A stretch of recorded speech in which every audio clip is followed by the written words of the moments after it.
ओम शांति। बाबा good morning. आज अव्यक्त बाप दादा के 9 अक्टूबर 2022 के महावाक्य हैं। रिवाइज कोर्स 12 नवंबर 1992 में बाबा ने मुरली चलाई थी और सार में बाबा ने कहा, भविष्य विश्व राज्य का आधार संगम युग का स्वराज्य। इसका विस्तार सुनेंगे। आज विश्व रचता बाप दादा अपने सर्व स्वराज्य अधिकारी बच्चों को देख रहे हैं।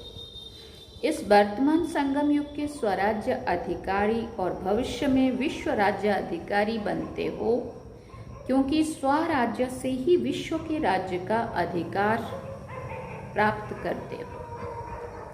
इस समय के स्वराज्य की प्राप्ति का अनुभव भविष्य विश्व के राज्य से भी अति श्रेष्ठ अनुभव है।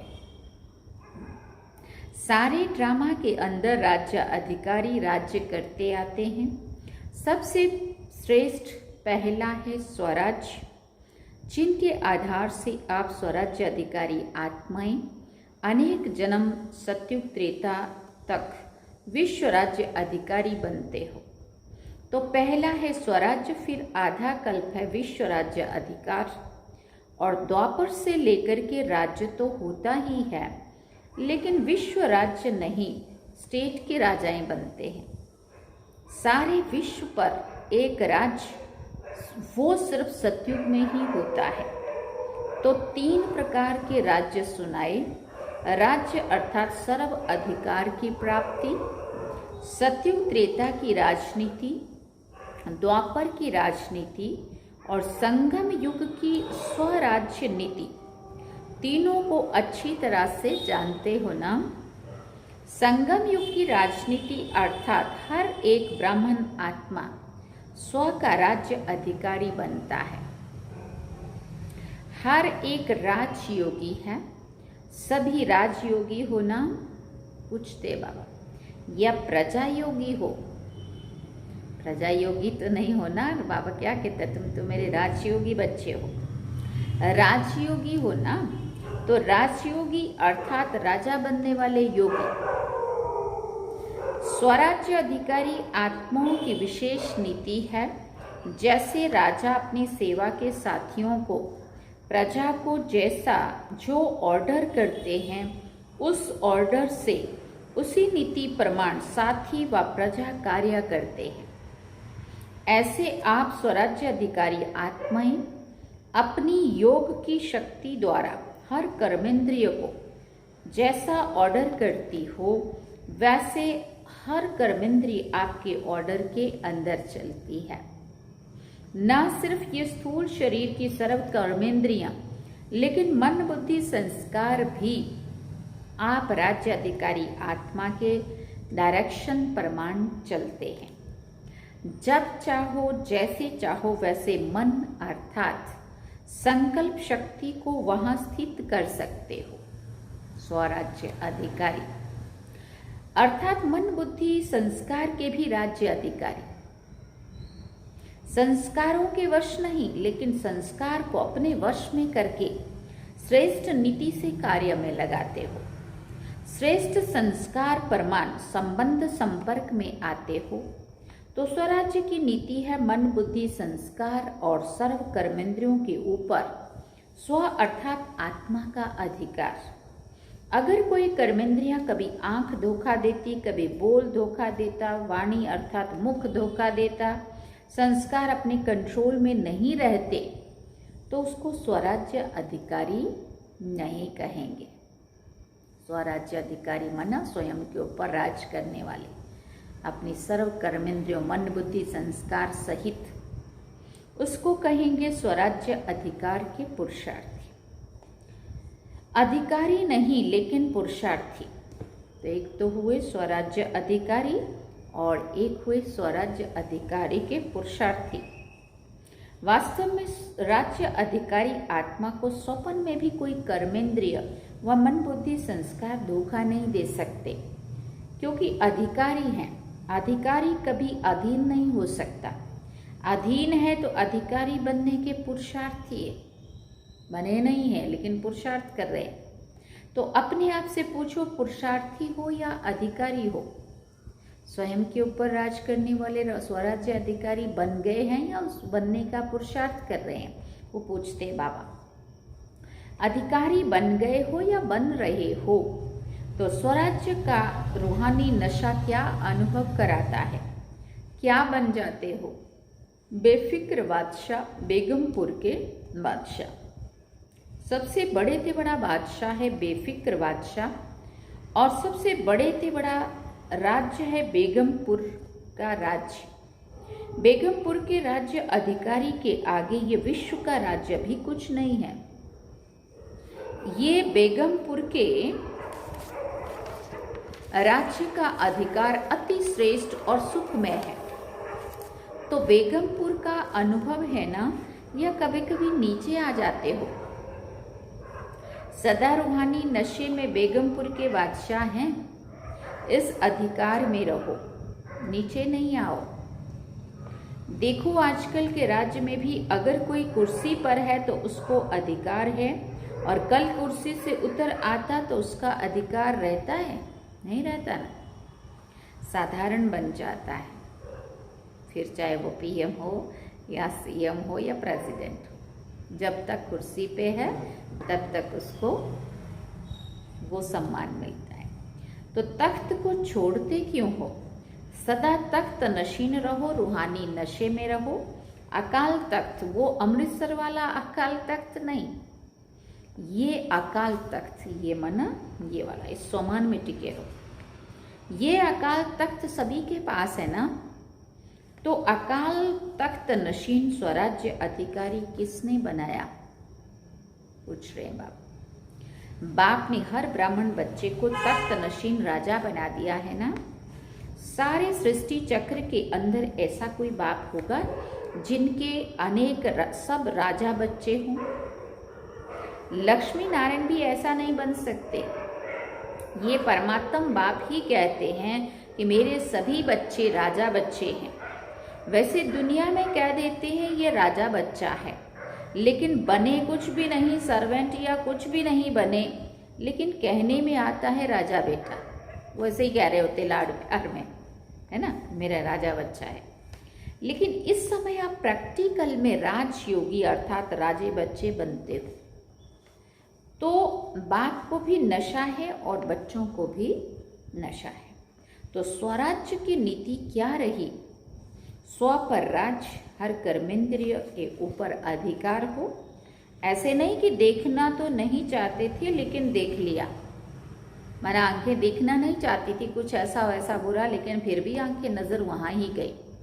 कान सुनना नहीं चाहते थे ऐसा वैसा, लेकिन फिर भी गंदा फंदा कुछ भी सुना, बुराई, किसी लोगों की चुगलियाँ, बुराइयाँ, निंदाई सुनी, है ना। तो वो तो फिर हम कर्मेंद्रिय जीत नहीं हुए, स्वराज्य अधिकारी नहीं हुए। आंखें खुली थी ना, इसलिए देखने में आ गया। कान को दरवाजा नहीं है, इसलिए कान में बात पड़ गई। लेकिन दो कान है, अगर ऐसी बात सुन भी ली तो निकालने का भी रास्ता है, अंदर नहीं रखो उसको। एक कहते ना, एक कान से सुना दूसरे से निकाल दिया, सुना अनसुना। इसलिए इस भारत में ही विशेष ये चित्र बापूजी की याद में बना है। बुरा ना देखो, बुरा ना सुनो, बुरा ना बोलो। ये 3 दिखाते हैं, आप 4 दिखाते हो। बुरा ना सोचो भी नहीं, क्योंकि बुरा सोचो भी नहीं, क्योंकि पहले सोचना होता, फिर बोलना होता, फिर देखना होता। इसलिए कंट्रोलिंग पावर, रूलिंग पावर रखो। राजा अर्थात रूलिंग पावर। राजा हो और रूलिंग पावर हो ही नहीं तो कौन राजा मानेगा? तो स्वराज्य अर्थात रूलिंग पावर, कंट्रोलिंग पावर। बाप दादा ने पहले भी सुनाया है कि कई बच्चे परखने में बहुत होशियार होते हैं। कोई भी गलती होती है तो जो नीति प्रमाण नहीं है तो समझते हैं ये नहीं करना चाहिए, ये सत्य नहीं है, यथार्थ नहीं है, अयथार्थ है, व्यर्थ है। लेकिन समझते हुए फिर भी अगर करते रहते या कर लेते तो इसको क्या कहेंगे? कौन सी पावर की कमी है? कंट्रोलिंग पावर नहीं है। जैसे आजकल कार चलाते देख भी रहे हैं कि एक्सीडेंट होने की संभावना है, ब्रेक लगाने की कोशिश करते हैं लेकिन ब्रेक लगे ही नहीं तो ज़रूर एक्सीडेंट तो होगा ना। ब्रेक है लेकिन पावरफुल नहीं है और यहाँ की बजाय वहाँ लग गई तो क्या होगा? इतना समय तो परवश होगा ना, चाहते हुए भी नहीं कर पाते, ब्रेक लगा नहीं सकते या ब्रेक पावरफुल ना होने के कारण ठीक लग नहीं सकती। तो ये चेक करो, जब ऊंची पहाड़ी पर चढ़ते हैं तो क्या लिखा हुआ होता है? ब्रेक चेक करो, और क्योंकि ब्रेक सेफ्टी का साधन है। तो कंट्रोलिंग पावर का व ब्रेक लगाने का अर्थ ये नहीं कि लगाओ यहाँ और लगे वहाँ। कोई व्यर्थ को कंट्रोल करना चाहते हैं, समझते हैं ये रॉन्ग है, तो उसी समय रॉन्ग को राइट में परिवर्तन होना चाहिए। जब समझ में आ रहा है कि जो ये मैं सोच रही हूँ ये गलत है, तो क्यों नहीं ब्रेक लगनी चाहिए उस व्यर्थ और बुरा सोचने में। जब मुझे समझ में आ रहा है कि ये जो मैं सुन रही हूँ ये अच्छा नहीं है, तो क्यों नहीं तुरंत उसको वहीं पे स्टॉप कर देना चाहिए। इसको कहा जाता है कंट्रोलिंग पावर। ऐसे नहीं कि सोच भी रहे हैं लेकिन आधा घंटा व्यर्थ चला जाए, पीछे कंट्रोल में आए। बहुत पुरुषार्थ करके आधे घंटे के बाद परिवर्तन हुआ तो उसको कंट्रोलिंग पावर नहीं कहेंगे, रूलिंग पावर नहीं कहा जाता। ये हुआ थोड़ा थोड़ा अधीन और थोड़ा थोड़ा अधिकारी मिक्स। तो उसको राज्य अधिकारी कहेंगे या पुरुषार्थी कहेंगे? तो अब पुरुषार्थी नहीं राज्य अधिकारी बनो। ये स्वराज्य अधिकार का श्रेष्ठ मजा है। स्वराज्य अधिकारी अर्थात सदा मौज ही मौज में रहना। मौज में रहने वाला कभी किसी बात में मूंझता नहीं है। या तो मौज ही होती है या फिर मूंझना, कंफ्यूज होना ही होता है। ऐसा नहीं है कि मूंझ भी रहे और मौज भी मना रहे। अगर मूंझते हैं तो मौज नहीं है। तो संगम युग पर मौज ही मौज है ना। बाबा ने कहा है संगम युग मौजों का युग है। तो ये मौज ही मौज का अनुभव होना चाहिए। खाली शब्दों में मौज ही मौज है और ऐसे हम मूंझे हुए ही रहते हैं, तो फिर कौन कहेगा ये मौजों के युग में रह रहे हैं, है ना। या कभी कभी मौज है, शक्तियों को, पांडवों को मौज है ना। तो समझा स्वराज्य अधिकारी नीति क्या है और विश्व राज्य की नीति क्या है। चाहे प्रजा है, चाहे रॉयल फैमिली है, लेकिन प्रजा प्रजा नहीं, प्रजा भी एक परिवार है। परिवार की नीति ये है सतयुग त्रेता की राजनीति। राजा कहलाते हैं लेकिन राजा होते भी परम प्रिय पिता का स्वरूप होता है। राजा राजा की तरह होता है, दुख देने वाला, लोगों को, प्रजा को तकलीफें देने वाला नहीं होता है। परिवार की विधि से राजनीति चलती है, परिवार समझ के चलता है।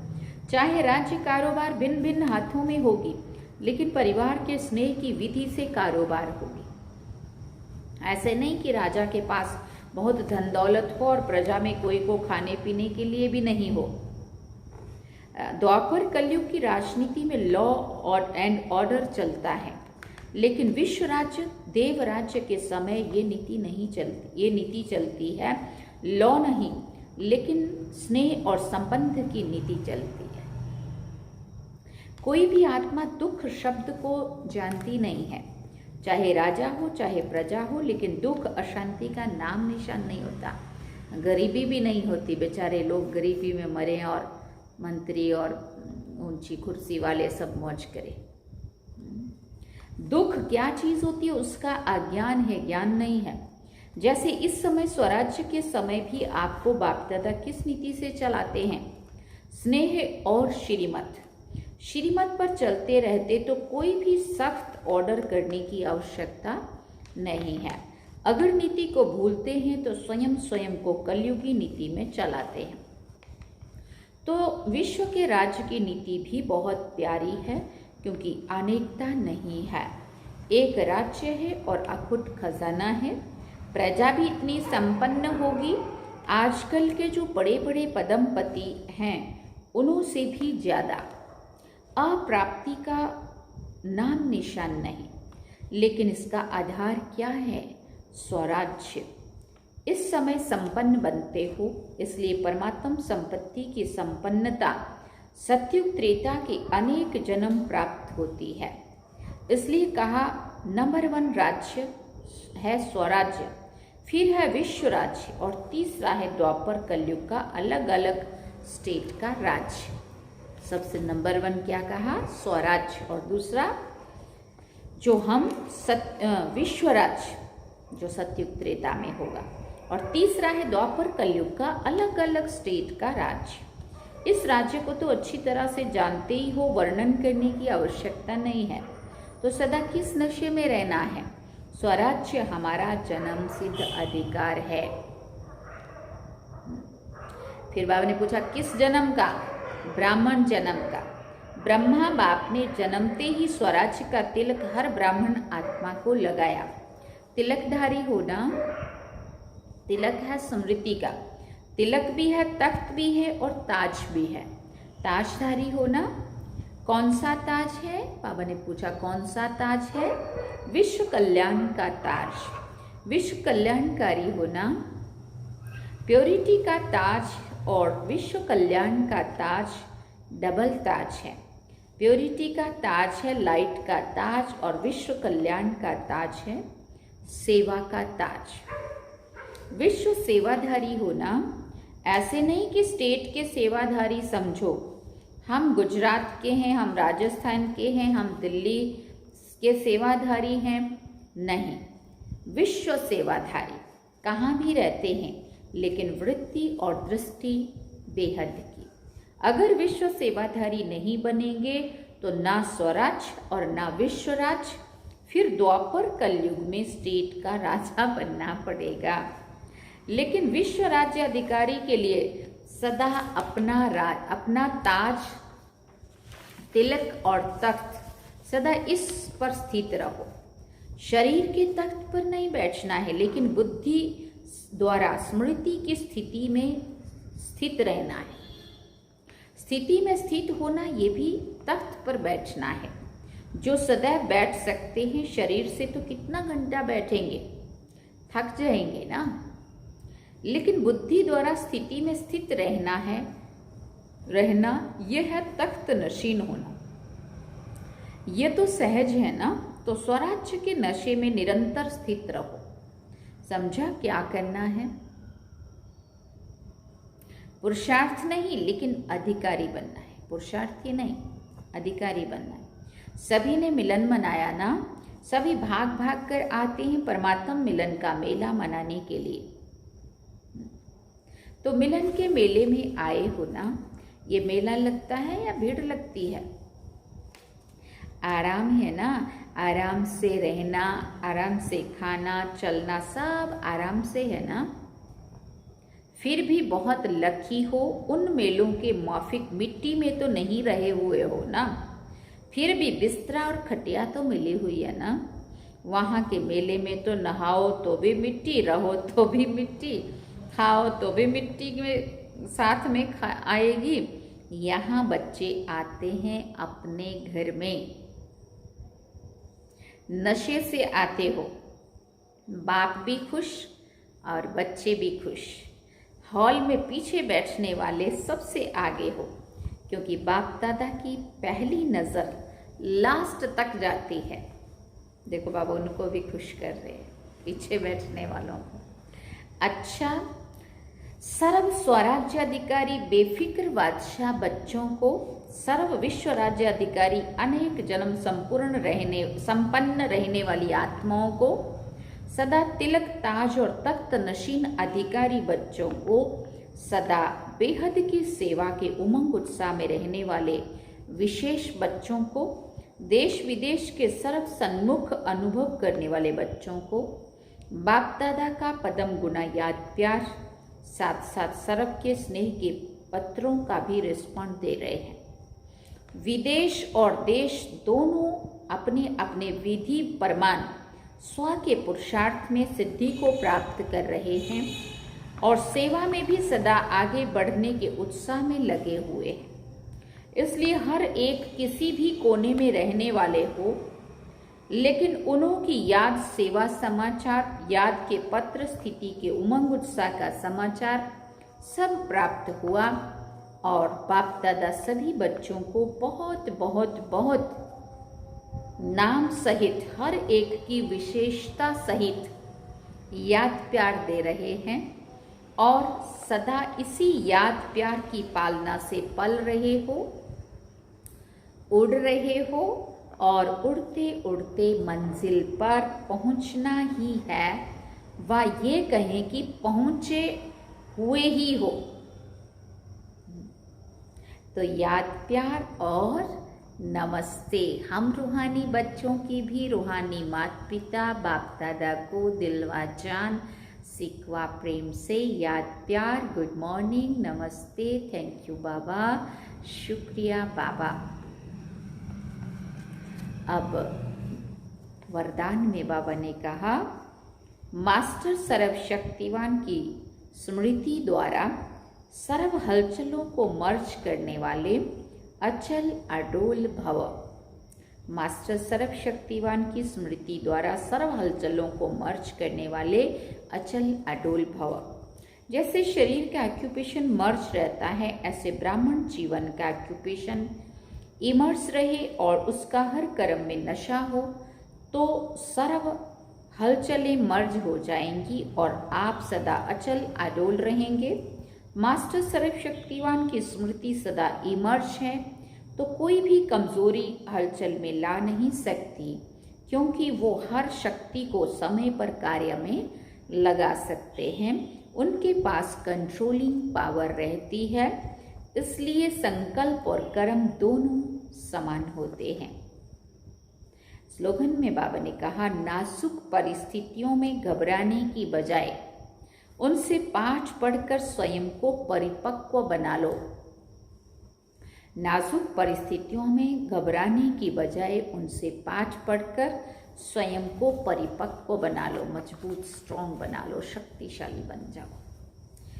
अच्छा, ओम शांति। सार में बाबा ने कहा, भविष्य विश्व राज्य का आधार संगम युग का स्वराज्य, और उसका हम सब ने विस्तार सुना। ये थे बाबा के अव्यक्त बाप दादा के महावाक्य। अब हम बाबा को याद करें।